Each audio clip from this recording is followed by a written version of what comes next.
August 27, 2026ರಂದು ಬೆಳಗಾವಿಯ the Maratha light infantry regimental centre ನಲ್ಲಿ ರಕ್ಷಾ ಬಂಧನ ಹಬ್ಬವನ್ನು ಸಾಂಪ್ರದಾಯಿಕ ಸಂಭ್ರಮ ಹಾಗೂ ಆತ್ಮೀಯತೆಯಿಂದ ಆಚರಿಸಲಾಯಿತು. ಈ ಮೂಲಕ ಭಾರತೀಯ ಸೇನೆ ಮತ್ತು ಸಮಾಜದ ನಡುವಿನ ನಂಬಿಕೆ, ಸ್ನೇಹ ಹಾಗೂ ಪರಸ್ಪರ ಗೌರವದ ಬಾಂಧವ್ಯವನ್ನು ಮತ್ತಷ್ಟು ಬಲಪಡಿಸಲಾಯಿತು.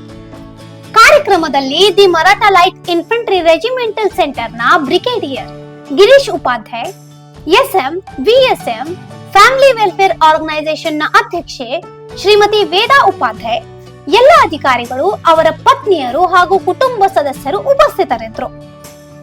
ರಕ್ಷಾ ಬಂಧನ ಕಾರ್ಯಕ್ರಮದಲ್ಲಿ ಬೆಳಗಾವಿಯ ಸುತ್ತಮುತ್ತಲಿನ 10ಕ್ಕೂ ಹೆಚ್ಚು ಶಾಲೆಗಳು ಹಾಗೂ ಶಿಕ್ಷಣ ಸಂಸ್ಥೆಗಳ 238 ವಿದ್ಯಾರ್ಥಿನಿಯರು ಮತ್ತು ಮಹಿಳಾ ಶಿಕ್ಷಕಿಯರು ವಿವಿಧ ಸ್ವಯಂ ಸೇವಾ ಸಂಸ್ಥೆಗಳ ಪ್ರತಿನಿಧಿಗಳೊಂದಿಗೆ ಉತ್ಸಾಹದಿಂದ ಭಾಗವಹಿಸಿದ್ರು.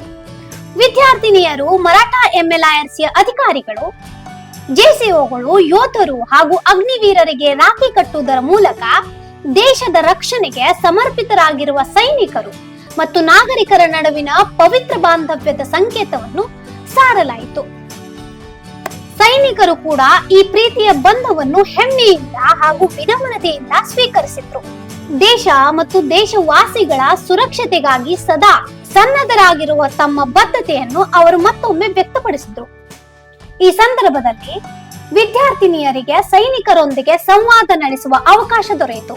ಜೊತೆಗೆ ಶೌರ್ಯ, ತ್ಯಾಗ, ಸೇವೆ ಮತ್ತು ದೇಶಭಕ್ತಿ ಮುಂತಾದ ಭಾರತೀಯ ಸೇನೆಯ ಮೌಲ್ಯಗಳನ್ನು ಹತ್ತಿರದಿಂದ ಅರಿತುಕೊಳ್ಳುವ ಅವಕಾಶವೂ ದೊರೆಯಿತು.